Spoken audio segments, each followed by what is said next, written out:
बहुत सारे व्यूवर तंग हो चुके हैं कि 15 डेज़ की ट्रायल के बाद हमारे N10 के वर्कफ्लोज ज़ाया हो जाते हैं और फिर से हमें नया अकाउंट क्रिएट करना पड़ता है। प्रीवियस वीडियो में मैंने आपको बताया था कि किस तरह से N10 को आप लोकल होस्ट के ऊपर रन कर सकते हैं, लेकिन मुझे बहुत सारे कमेंट रिसीव हुए हैं कि हम अगर इसको अपने सिस्टम के ऊपर रन करते हैं तो ये काफ़ी हैवी सेटअप है, जिसकी वजह से हमारा सिस्टम लैग करने लगता है। तो आज की वीडियो में मैं आपको बताऊंगा कि किस तरह से इन ग्रॉक को यूज़ करके आप अपने लिए N10 को लाइफ टाइम यूज़ कर सकते हैं बगैर किसी हैवी सेटअप के।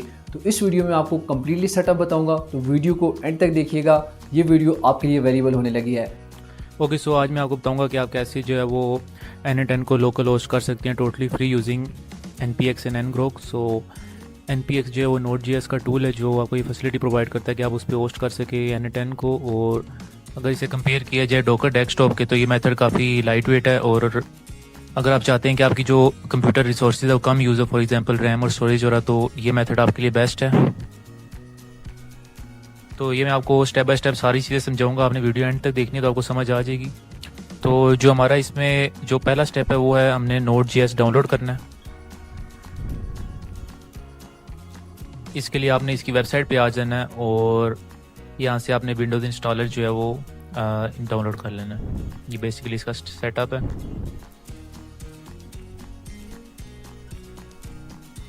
डाउनलोड करने के बाद आप इसके सेटअप पे आएंगे और इसे इंस्टॉल करेंगे और इसकी जो भी लोकेशन होगी डिफ़ॉल्ट वही रहने दें। और आप इस इंस्टॉल करने के बाद आप इसे अगर कंफर्म करना चाहते हैं तो आप इसको कंफर्म भी कर सकते हैं। आप यहाँ पे देखें तो यहाँ पे अगर आपका कोई वर्जन शो हो रहा है तो इसका मतलब है कि आपका ये बिल्कुल करेक्टली इंस्टॉल हो चुका है। तो ये करने के बाद जो हमारा अगला स्टेप है वो बेसिकली उस फोल्डर में हमने फोल्डर बनाना है जहाँ पे N10 का जो जितना भी डाटा होगा वो हमारा सेव होगा। आप कोई भी लोकेशन सेट कर सकते हैं। तो मैं लोकल डिस्क F पे आता हूँ और यहाँ पे एक फ़ोल्डर बना लेता हूँ।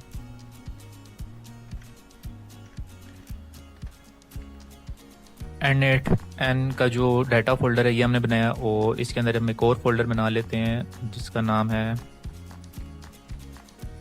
डाटाबेस। बेसिकली डाटाबेस के अंदर हमारा जितने भी क्रेडेंशियल्स और वर्कफ्लोज और जो भी N8N का जो जितना भी डाटा होगा वो सारा इस फोल्डर के अंदर सेव होगा। तो ये आपने एज इट इज़ ऐसे ही बना ले। ये करने के बाद जो हमारा नेक्स्ट स्टेप है वो हमने दो फाइल्स बनानी है बेसिकली इस फोल्डर के अंदर, जो फोल्डर हमने जो अभी बनाया है। सो पहले हमने .env फाइल बनानी है। तो उसके लिए नोटपैड पे आएंगे और यहाँ पे मैं आपको ये प्रोवाइड कर दूँगा, ये टेक्स्ट डॉक्यूमेंट प्रोवाइड कर दूँगा। तो ये आपने एज इट इज़ कॉपी करनी है, लेकिन यहाँ पे आपने मेक श्योर करना है कि यहाँ पे आप अपनी मर्ज़ी की पोर्ट डाल सकते हैं, 55, 44 कुछ भी। और यहाँ पे जो है ये आपका अपनी डोमेन होगी ngrok की। तो ये मैं आपको बताता हूँ ये कैसे सेटअप करनी है। इसके लिए आप गूगल पे आएंगे और ngrok की वेबसाइट पे जाएंगे। यहाँ से आपने लॉगिन कर देना अगर आपका अकाउंट है, नहीं तो आप साइन अप करें। स्क्रॉल डाउन करेंगे तो यहाँ पे आप स्टैटिक डोमेन में देखें, ये आपको डोमेन दी होगी। तो ये आपकी अपनी डोमेन होगी।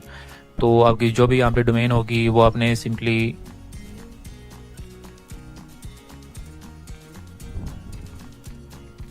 यहाँ पे अपनी वो डोमेन पेस्ट करनी है। और ये फाइल है ये आपको बनाने की ज़रूरत नहीं है, पर आपकी ये लोकेशन आपकी अपनी होगी। जिस डिस्क में भी आप डालेंगे वही डिस्क यहाँ पे आएगी। तो ये मेक श्योर करने के बाद आपने एज इट इज़ को सेव एज करना है और उसी फोल्डर पे N10 के जो डाटा फोल्डर होगा उसके अंदर आपने इसको सेव करना है। और सेव कैसे करना है, आपने इसको ऑल फाइल सेलेक्ट करके इसका जो आपने नाम रख लेना है वो .env रख लेना है। तो ये सेव करने के बाद जो हमारा नेक्स्ट स्टेप है वो हमने एक और जो है वो फाइल बनानी है। तो सेम .env की तरह हम नोटपैड एक और ओपन करेंगे और ये भी मैं आपको प्रोवाइड करूँगा। बेसिकली ये भी आपने ऐसे ही कॉपी करनी है। यहाँ पे भी जो आपकी अपनी डोमेन होगी आपने वही लिखनी है। और यहाँ पे आप देख लेना जहाँ जहाँ लोकेशन का जो जितना भी डाटा, ये देखिए ये वाला फोल्डर ही आपका अपना होगा। और जहाँ जहाँ भी फोल्डर की लोकेशन है ये आप अपने फोल्डर की लोकेशन डालेंगे। तो ये आपने कॉपी करनी है और इसको भी आपने जो है वो सेव एज करना है उसी लोकेशन पे जहाँ पे .env की थी। ये भी ऑल फाइल्स करके तो इसका आप नाम रख लें, ये .bat फाइल होगी। ये बेसिकली बैच फाइल है। अब इसके बगैर भी यूज़ कर सकते हैं, पर ये मेथड इसलिए अच्छा है कि आपको बार बार जो वो कमांड लाइन ओपन करके नेविगेट करके अपने फोल्डर पे तो सेपरेटली ngrok और जो है n10 की कमांड्स रन करने की ज़रूरत नहीं है। आप सिंपल एक ही दफ़ा डबल क्लिक करके ये बैच फाइल ओपन कर सकते हैं। सो इसके बाद जो अगला एक और स्टेप है, रन करने से पहले आपने कमांड लाइन में आ जाना है, ये सिर्फ फर्स्ट टाइम के लिए। तो यहाँ पे आपने ngrok पे देखेंगे कि आपको एक ऑथेंटिकेशन टोकन गिवन होगा, ये आप सबका प्राइवेट होगा और अलग डिफरेंट होगा, तो ये आपने किसी को शेयर नहीं करना। मैं भी ये जो है ये रीसेट कर लूँगा, तो यहाँ से आपने इसको सिंपली कॉपी करना है और फर्स्ट टाइम के लिए आपने इसको कॉपी करके एंटर कर लेना है, तो ये आपका सेव हो जाएगा। सेव करने के बाद जो है वो हम ट्राई करते हैं जो हमारा चलाने का। तो आपने सिंपली जब भी आप चलाना होगा आपने अपना n10, तो आपने सिंपली इसको डबल क्लिक करना है। तो ये आप देख सकते हैं कि एक साइड आपका जो है वो ngrok का कमांड लाइन ओपन हो गई है और एक साइड आपका जो है वो n10 जो स्टार्ट हो रहा है। तो फर्स्ट टाइम के लिए थोड़ा सा टाइम लेगा ये, क्योंकि ये n10 वगैरह को डाउनलोड करेगा थोड़ा, तो ये हम थोड़ा वेट कर लेते हैं जब तक ये हो जाता है। तो ये मैं आपको बता दूं कि आपने बेसिकली आपकी जो है वो ये डोमेन है, आपने इस पे रन करना है n10 को। सो इसको आप कॉपी करके आप टैब में सेव कर लें या कुछ भी, तो जब तक अभी डाउनलोड होता है तो हम थोड़ा सा वेट कर लेते हैं। सो ये आप देख सकते हैं ये प्रोसेस कंप्लीट हो गया। तो अब आप बेसिकली इसको एक्सेस कर सकते हो। तो ये दोबारा आपको रन करके दिखा देता हूँ। तो रन करने से पहले मैं आपको बता देता हूँ कि इसने क्या सेव किया। तो ये आप देख सकते हैं यहाँ पे इसने n10 का सारा डाटा सेव किया है और बेसिकली ये सबसे इम्पोर्टेंट फाइल है। इसका आप एक बैकअप भी रख लें, वहाँ पे आप इसको रेगुलरली जितने भी वर्क फ्लोज बना रहे हैं तो इसको आप सेव करते रहें। सो बेसिकली आपने n10 किसी वजह से डिलीट कर दिया है या आप किसी और मशीन में चलाना चाहते हैं, तो आपने बेसिकली ये फ़ाइल इसी लोकेशन पे जब आप सारा सेटअप करके अब ये वाली फ़ाइल जब उस जगह पे पेस्ट करेंगे तो आपके बेसिकली पुराने वर्क फ्लोज और जितना भी डाटा होगा वो वापस आपका आ जाएगा आपके n10 में। आपको बेसिकली दोबारा से वर्क फ्लोज बनाने की ज़रूरत नहीं है। तो जब भी आपने आना है n10 को स्टार्ट करना है तो सिंपली आप बस इसको बैच फाइल को डबल क्लिक करेंगे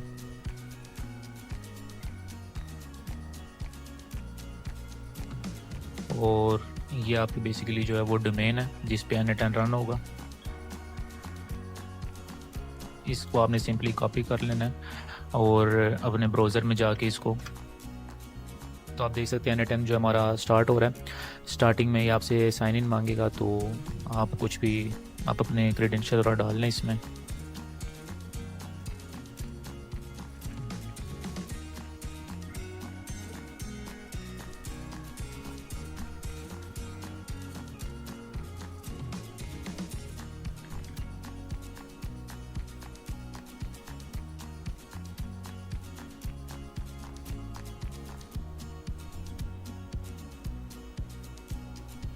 यहाँ पे अपने अपने मुताबिक जो है ये सारी फिल कर लेने हैं।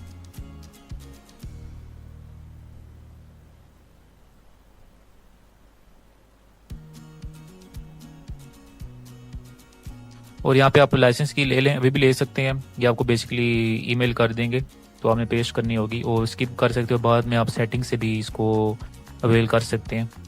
तो यहाँ पे आप देख सकते हैं हमारा जो वर्क फ्लो है वो बेसिकली डैशबोर्ड जो शो हो रहा है, तो हमारा रन कर रहा है बेसिकली अब हमारा लोकल होस्ट पे, और हमारा डाटा जितने भी और वर्क फ्लोज सेव करेंगे तो वो हमारे सेव भी रहेंगे। तो हम सिंपल सा एक वर्क फ्लो बना लेते हैं। स्टार्टिंग में लोडिंग में कुछ टाइम लेगा, बाद में ये नॉर्मल हो जाएगा, तो हम वेट करते हैं और यहाँ पे हम सिंपल सा कोई भी वर्क फ्लो बना लेते हैं।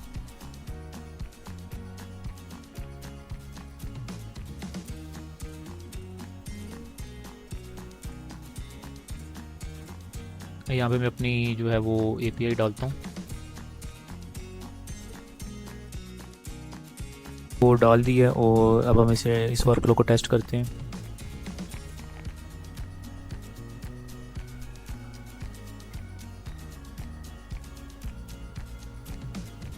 कोई भी मैसेज करते हैं इससे,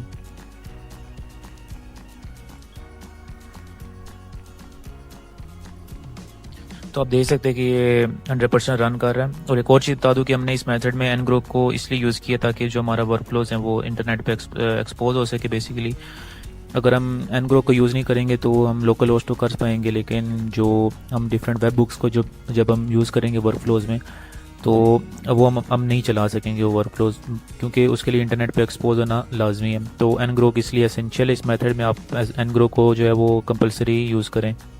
तो एक और चीज़ मैं आपको बता दूं कि आप जैसे हमने सेव कर दिया, तो मैं आपको दोबारा बता रहा हूँ कि वर्कफ्लो जैसे हमारे इसमें भी डॉकर डेस्कटॉप की तरह सेव होते हैं। बेसिकली वो कहाँ पे सेव होंगे, डाटाबेस फोल्डर के अंदर। ये जो डाटाबेस डॉट एसक्यूएलाइट फाइल है, ये बेसिकली इस फाइल के अंदर आपके सारे क्रेडेंशियल जैसे भी जो भी आपने एपीआईज वगैरह कनेक्ट की हुई हैं और जितने भी वर्कफ्लोज बनाए हुए हैं, तो वो आपके इसके अंदर सेव होंगे। और अगर फॉर एग्जांपल आपने किसी वजह से n10 को डिलीट कर दिया और या आप किसी और लैपटॉप पे जो है वो सेटअप करना चाहते हैं, तो आपने ये सारे सेटअप जो भी स्टेप्स होंगे कंप्लीट करने के बाद जो भी आपकी पुरानी डाटाबेस डॉट एसक्यूएलाइट होगी, उसे सिंपली आपने कॉपी करके उधर पेस्ट कर देना इसी लोकेशन पे, उस जगह पे। तो आपको दोबारा क्रेडेंशियल्स और वर्कफ्लोज बनाने की जरूरत नहीं होगी। पुराने वर्कफ्लोज जो हैं वो आपके n10 में आ जाएंगे। तो इस मेथड का ये भी फ़ायदा है। और दूसरा, ये काफ़ी लाइट वेट है, क्योंकि आपने देखा कि आपको मैं बता देता हूँ कि ये फोल्डर देखिए, सिर्फ 42 MB इस फोल्डर का साइज़ है। और अगर आप इसे डॉकर डेस्कटॉप के सेटअप से कंपेयर करें तो वो मच हायर जीबीज़ में जाता है, और वो आपकी रैम भी ज़्यादा इस्तेमाल करता है और आपकी स्टोरेज भी। तो उसके भी कुछ बेनिफिट्स हैं, लेकिन इसके एडवांटेजेस मेन यही है कि ये काफ़ी लाइट वेट है। तो आज की वीडियो में बस इतना ही था। तो कोई भी अगर आपको प्रॉब्लम होती है तो आप कमेंट कर सकते हैं। बाकी आज के लिए इतना ही था। तो खुदा हाफिज़।